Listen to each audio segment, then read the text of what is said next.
تو اجابت کا صحرا عنایت کا جوڑا، اجابت کا صحرا عنایت کا جوڑا،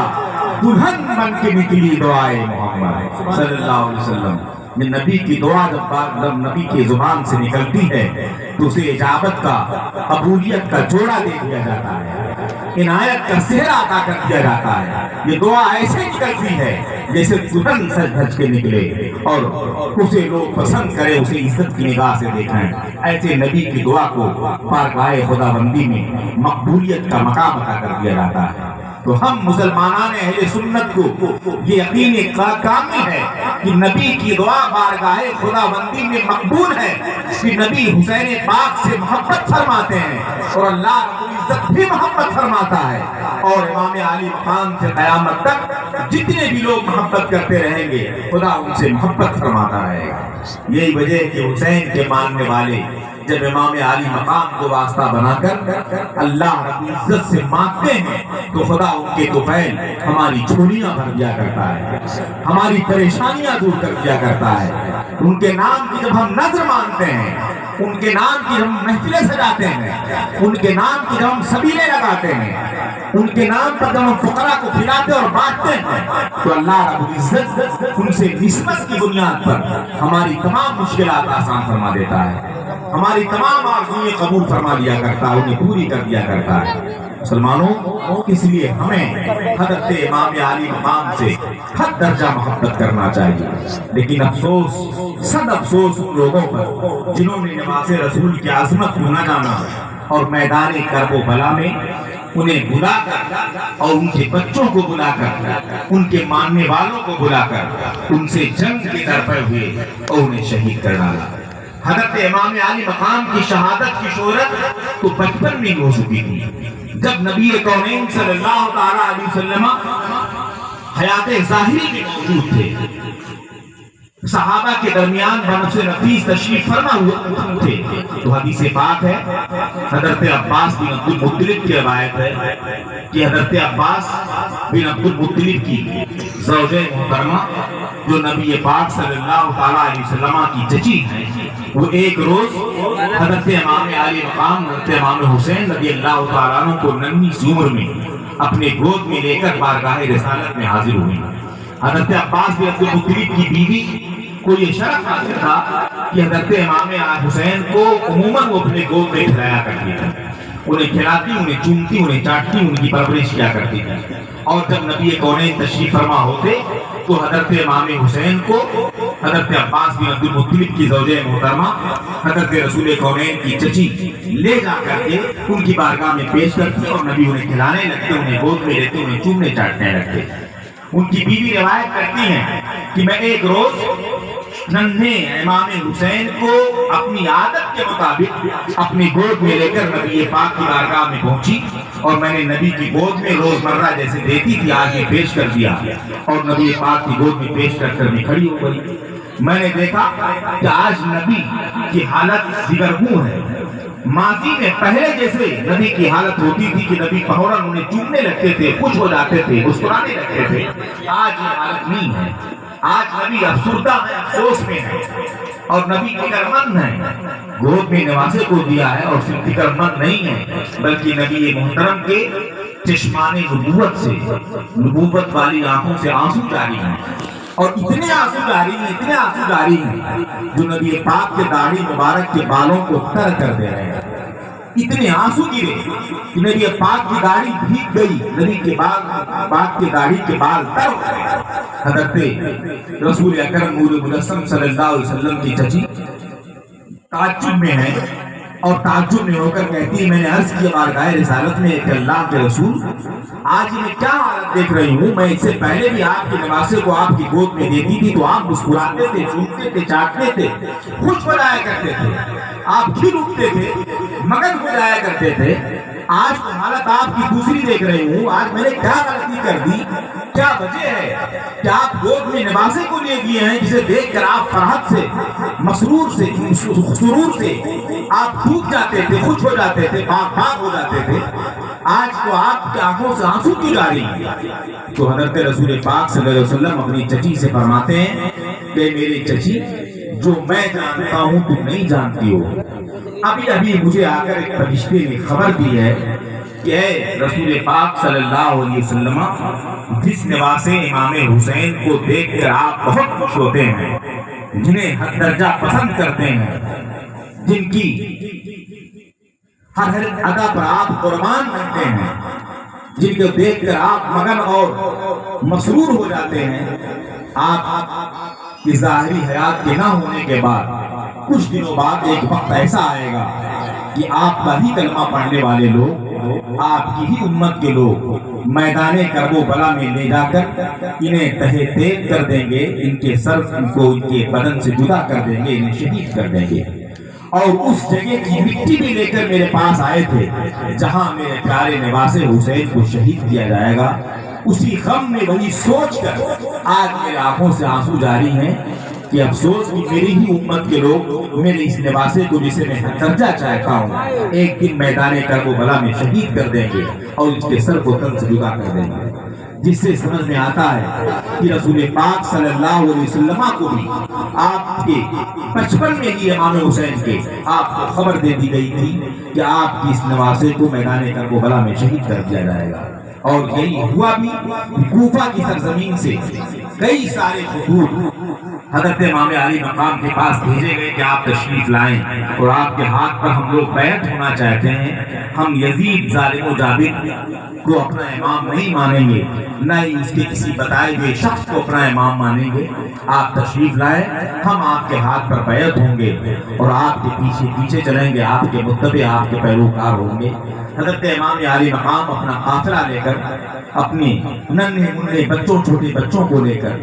بغیر کسی تیاری کے جنگ کی، وہ ساز و سامان تھے جو سفر میں کام آتے ہیں، اتنے ہی جانور اور ہتھیار تھے جو راستے میں آدمی اپنی حفاظت کے لیے لیتا ہے۔ آپ کوفہ پہنچ جاتے ہیں، تشریف لے جاتے ہیں، میدان کرب و بلا میں آپ کو روک دیا جاتا ہے اور یزید پلید کی طرف سے جناب حر کو تقریباً 22,000 فوجوں کا سپہ سالار بنا کر کوفہ کے باہر بھیجا جاتا ہے کہ جا کر وہ سرزمین جسے میدان کرب و بلا کہا جاتا ہے، جہاں سے نہر فرات بہتا ہے، وہیں جا کر حسین ابن علی اور اس کے پورے قافلے کو روکو اور انہیں کوفہ آنے سے منع کرو اور ان پر پانی بند کر دو، ان پر کھانا بند کر دو۔ حضرت امام علی مقام اپنا قافلہ وہیں روکتے ہیں، پڑاؤ ڈالتے ہیں میدان کرب و بلا پر، اور جناب حر اپنی پوری فوج لے کر حضرت امام علی مقام کو روک دیتے ہیں۔ امام علی مقام ارشاد فرماتے ہیں کہ حر، آپ یا تو مجھے کوفہ جانے دو یا تو مجھے مکہ شریف واپس ہونے دو، دونوں میں سے ایک راستہ ہمیں اختیار کرنے دو۔ اگر ہماری مہمانی تمہیں پسند نہیں ہے، تم نے لوگوں نے بلایا ہے تو میں اپنے وطن واپس چلا جاؤں۔ لیکن جناب حر نے کہا کہ مجھے یزید کی طرف سے یہ حکم ہے، میں سپہ سالار ہوں، کہ نہ میں آپ کو مکہ واپس جانے دوں، نہ ہی میں آپ کو کوفہ کے اندر داخل ہونے دوں، اور نہ ہی آپ کو نہر فرات سے پانی پینے دوں۔ مسلمانوں، ہم سنتے ہیں اور پڑھتے ہیں، اور سننے پڑھنے کے بعد جب ہماری نگاہوں کے سامنے منظر آتا ہے، سوچتے ہیں تو کس قدر ہمیں تکلیف ہوتی ہے۔ لیکن مجھ فقیر سراپا تقصیر نے، میں نے نہر فرات کو بھی دیکھا ہے، جا کر بغداد شریف جانے کا شرف حاصل ہوا ہے مجھے، کربلا شریف بھی میں نے دیکھا ہے، اور اس جگہ کی میں نے زیارت کی ہے جہاں حضرت امام علی مقام کو پڑاؤ ڈالنے پر مجبور کیا گیا تھا، جہاں آپ کا قافلہ تشریف فرما تھا۔ وہاں میں نے 2 رکعت نماز پڑھ کر وہاں برکتیں بھی میں نے حاصل کی۔ جو لوگ غلامان جاتے ہیں وہاں نمازیں پڑھ کر دعائیں مانگتے ہیں کہ اللہ کے محبوب بندوں کے قدم جہاں پڑ جاتے ہیں، اس سرزمین سے اگر دعائیں مانگی جائیں تو اللہ ان کی عظمت اور ان کی برکت کی طفیل دعائیں قبول فرماتا ہے۔ نعرہ تکبیر، نعرہ رسالت، مسلک اعلیٰ حضرت، جشن شہید اعظم کانفرنس، نعرہ رسالت۔ آپ کے قافلے کو پڑاؤ ڈالنے پر مجبور کر دیتے ہیں۔ حضرت امام علی مقام ٹھہرتے ہیں، ٹھہرنے کے بعد چونکہ وہ حضرت رسول کونین کی گود میں پڑے تھے، امام علی مقام اپنے لوگوں سے مشورہ کرتے ہیں کیا کیا جائے۔ آپ کے ساتھ بہت سارے جانثار آپ کے غلامان موجود ہیں، جس میں آپ کے ساتھ حضرت زہیر بھی موجود ہیں، آپ کے ساتھ حضرت مسلم ابن عوسجہ بھی موجود ہیں، آپ کے ساتھ اور دیگر غلامان بھی موجود ہیں۔ ظاہر سی بات ہے ہر شخص کے پاس نفس ہے، جوش ہے، گرمی ہے. آپ کے غلامان بھی اس پر تیار ہوئے کہ حضور اگر یہ لوگ جنگ پر آمادہ ہیں تو ہم ان سے جنگ کریں گے، آپ کی جان بچائیں گے، آپ پر آنچ نہیں آنے دیں گے. کیونکہ امام عالی مقام جو نبی کونین صلی اللہ علیہ وسلم کی گود میں پرورش پا چکے تھے، آپ نے ارشاد فرمایا کہ نہیں، میں نبی کی گود کا پلا ہوا ہوں، میں پہلے انہیں پیغام ہدایت دوں گا، میں جنگ کی ابتدا نہیں کروں گا، میں انہیں جنگ سے روکوں گا، خون بھی اور آپس میں فساد، لوگوں کا سر کٹے، لوگوں کی جانیں جائیں، اس سے بچنے کی راہ اپناؤں گا. حضرت امام عالی مقام اپنے خیمے سے باہر نکلتے ہیں اور یزیدی فوجوں کو مخاطب کر کے عربی میں کہتے ہیں حل من مغیثی یغیثنا، کون ہے تم میں جو ہماری مدد کرے، کون ہے تم میں جو ہمارا ساتھ دے.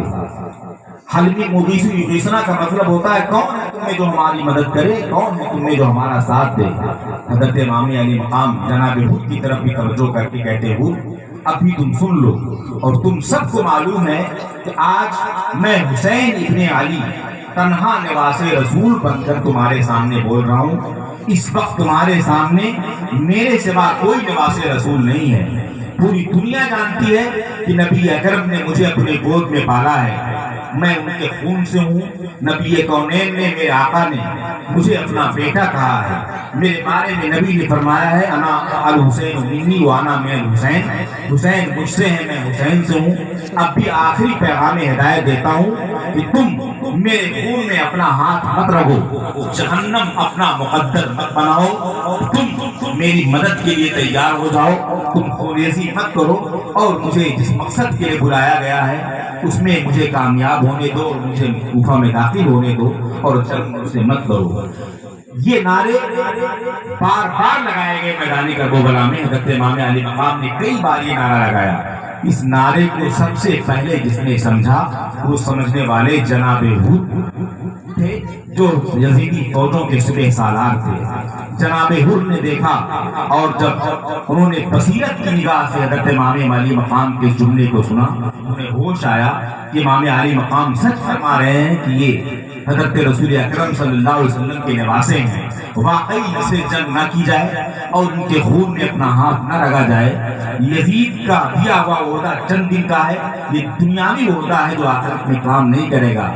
گرچہ اس عہدے سے، سپہ سالاری سے ہمیں استعفیٰ دینا پڑے، لیکن امام علی مقام کا ساتھ دینا چاہیے. جناب ہود اپنا گھوڑا دوڑاتے ہوئے حضرت امام علی مقام کی طرف آتے ہیں. حضرت جناب ہود کی فوج جو تقریباً 22,000 کی فوج تھی، ان فوجوں نے دیکھا کہ ہود ہمارے سپہ سالار ہیں اور اپنا گھوڑا تنہا دوڑاتے ہوئے حضرت امام حسین کی طرف جا رہے ہیں. اس میں امید اور یقین یہ ہے کہ حضرت امام حسین کے پاس جا کر کے انہیں سمجھائیں گے، بہلائیں گے، عہدے کی لالچ دیں گے، اور یہ ساری چیزیں کر کے انہیں لے آئیں گے واپس، اور حضرت امام حسین یزید کے ہاتھ پر بیعت کر لیں گے. اس طرح کے آفر حضرت امام علی مقام کو دیے بھی گئے یزید کی طرف سے کہ آپ کو تخت و تاج دے دیا جائے گا، کسی حصے کی بادشاہت دے دی جائے گی، آپ کو کسی حصے کی صدارت دے دی جائے گی، کوئی خطہ آپ کے حوالے کر دیا جائے گا، آپ میرے ہاتھ پر بیعت کر لو. لیکن امام علی مقام نے کسی فاسق و فاجر کے ہاتھ پر بیعت کرنے سے ہمیشہ انکار فرمایا اور حق کے خلاف جانے سے انکار فرمایا. اور آپ نے کہا کہ ہمیں دنیا نہیں چاہیے، ہم کسی فاسق و فاجر، اسلام کے خلاف عمل کرنے والے، دین اسلام کو کی جڑوں کو ہلانے اور کاٹنے والے کے ہاتھ پر ہم کبھی ہاتھ نہیں دے سکتے. جناب ہود جو اپنا گھوڑا دوڑاتے ہوئے حضرت امام علی مقام کے قریب آتے ہیں تو آنے کے بعد پوری دنیا دیکھ رہی ہے، فوجیں دیکھ رہی ہیں کہ ابھی اپنے گھوڑے سے اتر کر انہیں پہرائیں گے، پھسلائیں گے. لیکن منظر عجیب ہے. ظاہر تو یہ تھا کہ بہلانے اور پھسلانے جا رہے ہیں، لیکن اندر سے ان کا دل بدل چکا تھا. اور جناب ہود اپنے گھوڑے سے اتر کر جب پیچھے آتے ہیں تو اترنے کے بعد فوراً حضرت امام علی مقام کے قدموں میں گر جاتے ہیں، اور قدموں میں گرنے کے بعد قدم چوم کر اور رو کر بارگاہ امام علی مقام میں عرض کرتے ہیں کہ اے امام علی مقام، مجھ سے غلطی ہوئی کہ میں نے 3 دن سے آپ کا کھانا بند کیا، 3 دن سے آپ کا پانی بند کیا، میں نے آپ کو کوفہ جانے سے روکا، میں نے آپ کو مکہ شریف واپس ہونے سے روکا، میں نے آپ پر ساری چیزیں بند کر دی، مقید کر دیا آپ کے لوگوں کو. یہ مجھ سے غلطی ہوئی. آپ کے نعرے سے مجھے ہوش آ گیا ہے اور میری بصیرت کی نگاہ کھل چکی ہے. میں نے سمجھ لیا ہے کہ حقیقت وہی ہے جو آپ فرما رہے ہیں کہ بے شک آپ ہی کے تعاون میں، آپ ہی کے ساتھ میں رہنے میں نارین کی سعادتیں ہیں، دنیا اور آخرت کی بھلائی ہے۔ اس لیے اے امام عالی مقام، آپ میری گستاخی معاف کر دیں، آپ میری غلطی معاف کر دیں، آپ میری خطائیں معاف کر دیں جو میں نے آپ کے ساتھ کی ہیں۔ مجھے تسلیم ہے میری غلطی کہ میں نے آپ کا کھانا بند کیا ہے، میں نے ہی آپ کا پانی بند کیا ہے، میں نے ہی آپ کو اس زندگی کی ریت پر پڑاؤ ڈالنے پر مجبور کیا ہے، میں نے ہی آپ کے ننھے بچوں کے حلقوم کو پر پانی کے قطرات جانے سے روکا ہے کہ حلقوم کانٹے پڑ گئے ہیں۔ آقا میری گستاخی معاف کر دیں، میری غلطی معاف کر دیں۔ یہ کہتے ہیں تو تاریخ یہ بتاتی ہے کہ امام عالی مقام نے یہ ارشاد نہیں فرمایا کہ میں نے آپ کی غلطی معاف کر دی، بلکہ امام عالی مقام جناب حر کو اپنے گود میں لے لیتے ہیں اور لینے کے بعد ارشاد فرماتے ہیں، حر جا تو جہنم سے آزاد۔ نعرہ تکبیر، نعرہ رسالت، ذکر شہید کربلا، نعرہ رسالت، زندہ باد سبحان اللہ۔